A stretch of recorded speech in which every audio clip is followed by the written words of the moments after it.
Everyone is talking about an India-China reset, a chance to put the animosity behind, a chance to look ahead.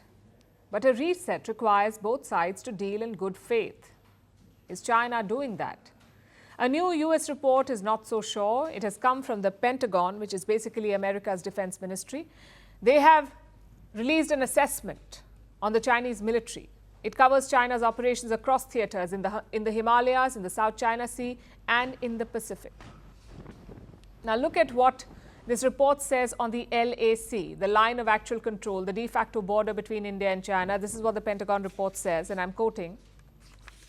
In June 2020, the Chinese army and the Indian patrols clashed in Galwan Valley, the most violent clash between the two countries in 45 years. The PLA has not drawn down its positions on troop numbers since the 2020 clash and has built infrastructure and support facilities to maintain multiple brigade deployments along the LAC.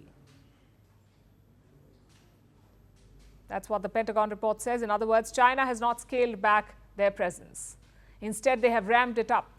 They are building more infrastructure near the LAC, near the border with India. In fact, we've got some numbers. China has 120,000 soldiers along the LAC. These troops are backed by some serious firepower like tanks, howitzers and missiles. Of course, in Ladakh, firepower is not enough. You need good infrastructure too. You need bridges and roads to transport your troops. And China is building that too. In July, they completed a bridge near Pangong Lake. It connects the north and south banks of the lake. It cuts travel distance by 50 to 100 kilometers. And this is just one example. As the US report says, China is ramping up infrastructure across the LAC. The question then is, how will this impact the reset? Does it violate the border deal with India? You see, this US report covers early 2024. The border deal was struck in October, so there is no overlap. Plus, we haven't heard reports of any violations yet. Indian and Chinese representatives met this week in Beijing and they said that patrolling and grazing had resumed. But here's the problem. Infrastructure gives you an edge in the long run. It makes it easier to deploy assets, to transport soldiers and to reach remote locations in the region. Since the Galwan clash, China has been focused on this. They've built multi-purpose villages. They've built roads, tunnels, helipads and bridges. The idea is to improve last-mile connectivity to reach forward locations in the shortest possible time. Now, India too has been improving its infrastructure, but China holds the edge. The Air Force chief himself admitted this.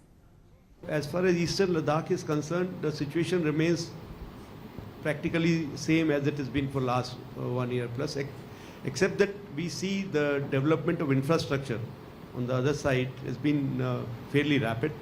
We are trying to match up with that. We are also, upgrading our airfields. And it's not just Ladakh. Let me show you these pictures, satellite pictures from Doklam. It's a plateau located between China, India and Bhutan. Now, both China and Bhutan claim this region, and Beijing is busy building villages there. Some 22 of them have been completed, 22 villages built by China.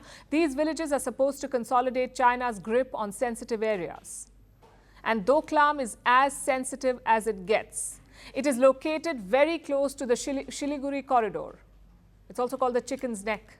This is a narrow land bridge that connects India's northeast to the rest of the country. You cut that off, you cut off the northeast from India. So China's strategy is pretty clear. Build, build and build. At the same time, stop India from building. Remember, that's what happened in 2020. India was reportedly building roads near Galwan and China pushed back aggressively. Is this hypocrisy? Yes, it is. But more importantly, it's a challenge that India must tackle. The government has invested a lot on border infrastructure. Spending has increased by 4 times since 2014. This year's budget, in fact, allocated 6,500 crore rupees to the border, which is around $770 million US. So India is trying to catch up. But reset or not, we have to be vigilant because the ground situation has evolved since 2020. Both sides are now better equipped, better funded, and have better access. They have access to better infrastructure. In other words, the next face-off could be deadlier.